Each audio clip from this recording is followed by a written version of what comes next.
Hello, I'm in a 2015 GMC Terrain, and today I'm going to show you to add coolant. So first you open the hood, and then on the driver's side here you should see your coolant reservoir. This would be the main area you ever need to add coolant to. On the side here you see markings for full mark, and then the minimum mark would be well below that. So you do want some air gap in here, so don't fill it all the way to the top. And if you do need to work with this system, make sure the vehicle's turned off and cooled down. Best not to ever work with coolant systems while it's hot, because that liquid can get to a boil, and it's a system under pressure, so you don't want a bunch of poisonous boiling liquid to shoot out onto you. But that said, double check your owner's manual as well to make sure you've got the proper coolant for your particular make and model. And typically you also want to match it to the same color and type you've been using if you can. Better not to mix and match.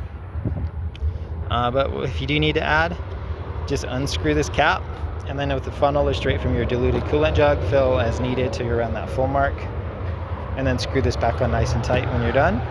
And at that point I would turn on the vehicle to circulate the new coolant through the system, and then watch where all the lines are in the reservoirs, around the radiators, see if you see any leaks forming, see if you see any liquid puddling around anywhere.